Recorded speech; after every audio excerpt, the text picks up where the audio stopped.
Merhaba arkadaşlar, kanalıma hoş geldiniz. Bugün bir şapka çalışacağız. Bu işi Selanik örgüsü ya da lastik örgü diyebiliriz. Şişle Selanik örmesini sevmeyenler için güzel bir alternatif. Santimle ölçü vereceğim. Çünkü herkesin ip ve tığ kalınlığı farklı oluyor. O yüzden şu kadar sayıyla başlayın, bu kadar sıra örün diyemeyeceğim. O yüzden başlayacağız birlikte. Ördükçe ben size ölçülerini vereceğim. Ben şöyle gördüğünüz gibi kalın bir iplik kullanıyorum. Oxford'un Süper Kristali %100 premium akrilik, pardon, 100 gramı 145 metre. Şiş için 5 ve 6 numara, tığ 5 numara kullanım bilgisi var. 30 derecede yıkanabilir. Şöyle eflatun, açık eflatunuyla yapacağım ben. Şimdi ilk önce zincir çekeceğiz. O çektiğim zincirin ölçeceğim, santimine vereceğim. Şöyle göstereyim. 5 numara tığ kullanacağım.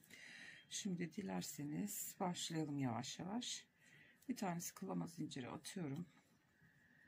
Şöyle normal sıkılıkta, çok sıkı olmayan, tığın rahat rahat geçebildiği normal sıkılıkta zincir çekeyim.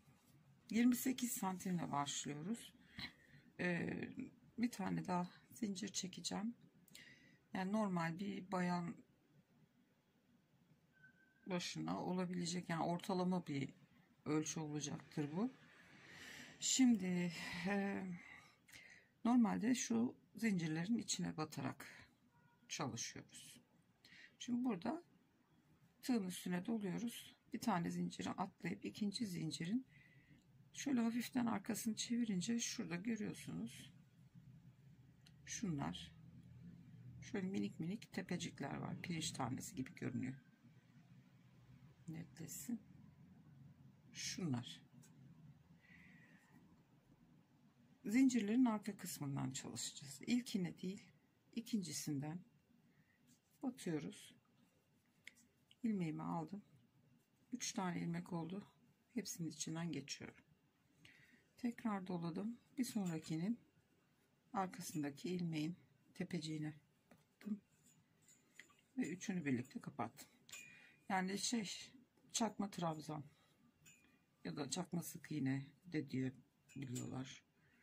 Bu şekilde bu ilmeklerimizin hepsini ilmeğin içine değil, arkasındaki çıkıntıya batarak sıra sonuna kadar bu şekilde örelim arkadaşlar. En son zincirim kaldı. Onun da arkasındaki tepeciye batıyorum ve yarım trabzanımı yapıyorum. Şimdi toplamda burada 45 tane en baştaki dönüş için saydığımız, çektiğimiz zinciri de sayıyoruz. Onunla birlikte toplamda 45 tane çakma trabzanımız var. Şimdi bir tane zincir çekiyoruz. Örgümüzü çeviriyoruz. Normal batar gibi batmıyoruz. Şu üstte B şeklinde görünen ilmeklerin arkasındaki kanadı alarak batıyoruz. Ve trabzanlarımızı, çakma trabzanlarımızı bu şekilde öreceğiz. Sıkmadan, çok da gevşek bırakmadan, tığınızın rahatlıkla geçebileceği kadar bir sıkılıkta ikinci sıramızı da örelim. Evet, sıra sonuna geldim. Şimdi şu en son döndüğümüz, zincir çekip döndüğümüz ilmek, onun da arkasındaki kanada batıp trabzanımızı yapıyoruz. Eğer emin olamıyorsanız sıra boyunca trabzanlarınızı sayarak takip edebilirsiniz. Zincirimizi çektik, üstüne doladım ve şu ilkinden zincir çektiğimizde batamıyoruz. İlkinin arka kanadından tekrar batarak yarım trabzanlarımı örmeye başlıyorum. Arka kanatlarını alıyoruz hep. Tek kanattan örerek ilerliyoruz.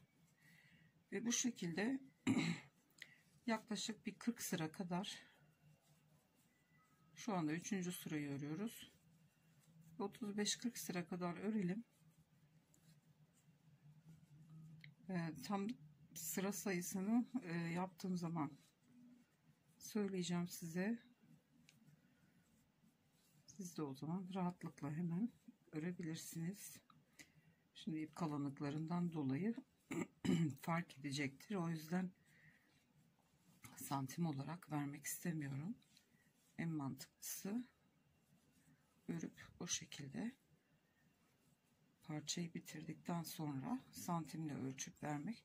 Şimdi bu şekilde örelim. Evet arkadaşlar, ben şimdi parçamı ördüm. Kendi kafama göre yaptım. Şöyle sıralarını sayacak olursak şu izli olan yer 1-2 sıra olarak sayıyoruz. Şimdi 2, 4, 6, 8, 10, 12, 14, 16, 18, 20, 22, 24, 26, 28, 30, 32, 34, 36, 38 sıra örmüş oldum.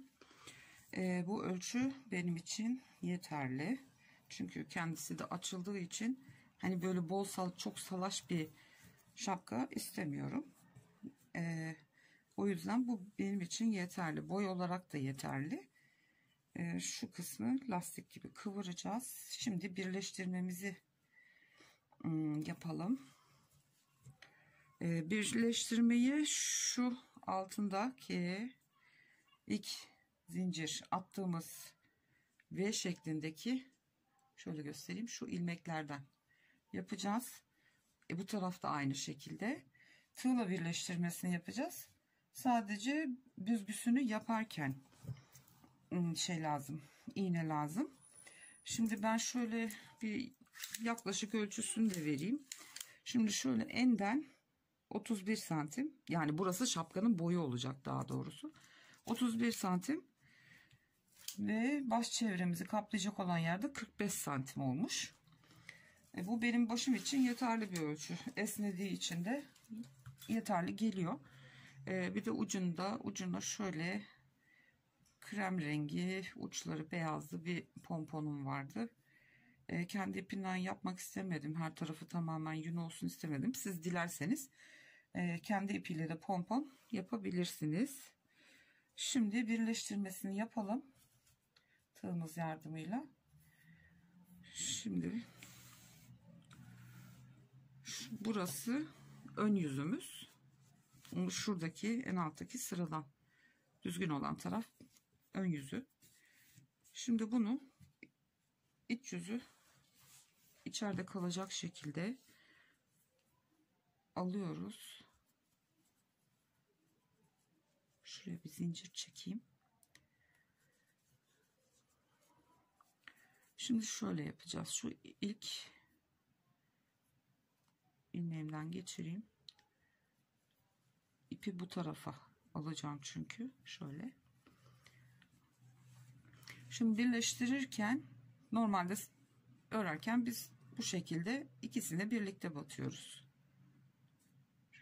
Bu şekilde. Bize bakan parçayı bu şekilde batacağız. Karşı tarafı içteki değil, dıştaki, dış tarafa bakan kanattan alıp o şekilde birleştireceğiz kaydırmayla. Şimdi ilkinden başlıyorum. Bunu normal batar gibi battım. Arkadakinin de dış kanadını aldım.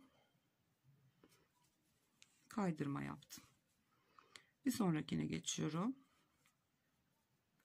Birleştiriyorum. Şöyle ikisini birlikte battım. Arkadakini de tek kanadını aldım, dıştakini, ve kaydırma yapıyorum. Buna normal batıyoruz. Arkadakinin de tek kanadını alıyoruz. Kaydırmayla birleştiriyoruz. Bu şekilde diğer uca gelene kadar Aynı şekilde birleştirelim. Evet, en sona kadar geldim. En son ilmeğimi de birleştirdim. Şimdi burada bir tane zincir çekiyorum. İpi birazcık uzun bırakarak kesiyorum. Şu ipliğimizi şuradan ilmeğin içinden geçirelim ve sıkıştırdım. Şimdi burası şapkamızın tersi. Yani çektiğiniz zincir, ilk başlarken çektiğimiz zincir şapkamızın boyunu belirliyor.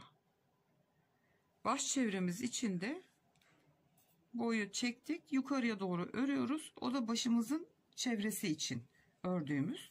Siz başınızı işte ördüğünüz sıra sayısını arttırarak baş çevrenizin ölçüsüne göre yapabilirsiniz. Gördüğümüz gibi birleştirmemizde hiç belli olmuyor. Modelin bütünü gibi. Şöyle tersinden göstereyim. Bakın hiç anlaşılmıyor birleştirme yaptığımız. Selanik örgüsü gibi duruyor. Tersinden çok hafif bir belirginlik var ama düz yüzünde kesinlikle bir şey anlaşılmıyor. Şimdi iğneyi ipimize geçirelim. Şimdi büzgüsünü yapacağız.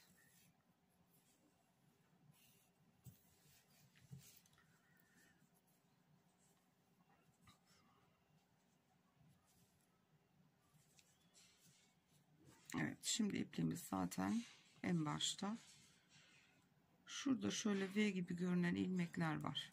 Şu ikisinin kanadından batarak çepeçevre etrafını bu şekilde dolanalım.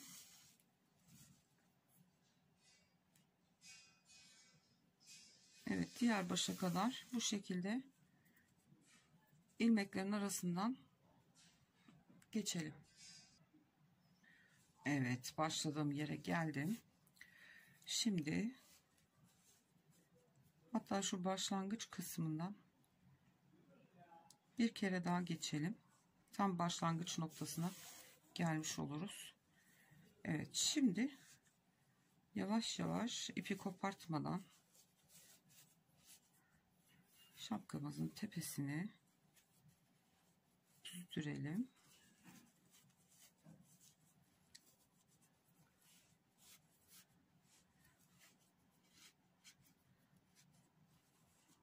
Mümkün olduğu kadar kapatmaya çalışalım.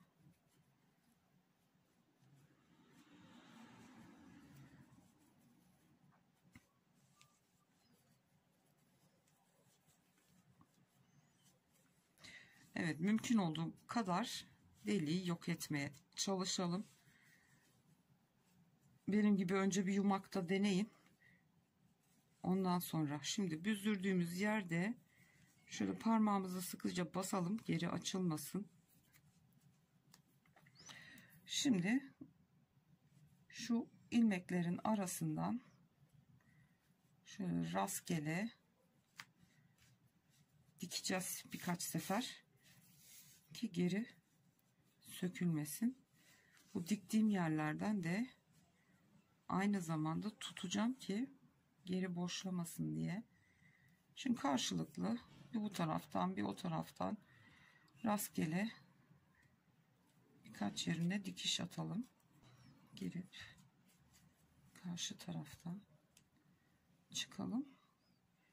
Hani maksat hem ipi sağlamlaştırmak hem de delikte açıklıklar varsa onları kapatmak. Evet, bu kadar yeterli. Şimdi ilmeklerin arasından şöyle ipimi 2 kere dolayayım ve sağlamlaştıralım şu düğümü. Çok az bir şey uzun bırakarak kesiyorum ucunu. Onu da tığla içine saklayacağım. Evet, şimdi şapkamızın düzünü çevirelim. Gördüğünüz gibi gayet düzgün bir şekilde tepe kısmı kapanmış oldu. Şiş örgüsüyle Selanik yapmak istemeyenler bu şekilde tığla Çok güzel. Hem de çabucak örebilirsiniz. Bu kısmı da başınıza göre tersini kıvırıp ayar yapabilirsiniz. Ay çok güzelmiş bu eflatun da açık açık. Şimdi bir de şu, gerçi pomponun rengi pek uymadı ama tezat olsun. Şimdi şu iki ipliği de tam kapattığımız yerden şu iki ucu aşağıya alacağım. Şapkamız bitti. Bu kadar. Çok da güzel oldu. Gördüğünüz gibi Selanik örgüsü tam bir yetişkin şapkası oldu. Daha küçük örmek isterseniz bebeğinizin başının yükseklik ölçüsünü alıp çocuğunuzun alından tam en tepe noktaya kadar şapkanın boyutu kadar zincir çekip ondan sonra eline doğru baş çevresini örebilirsiniz ölçerek. O yüzden sayı vermek istemiyorum ama şu şekilde katlanık bir vaziyette size söyleyeyim. 25 santim, yani yaklaşık 50 santime tekabül ediyor. Benim baş çevrem zaten 58-56 santim.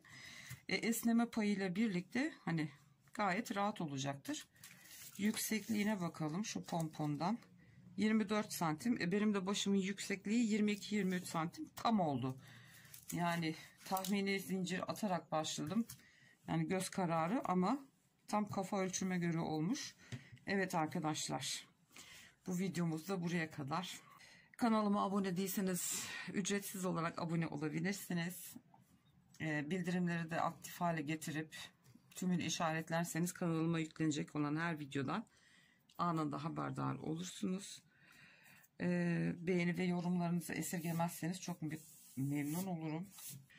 Bir sonraki videoda görüşünceye kadar şimdilik hoşça kalın. Kendinize çok iyi bakın.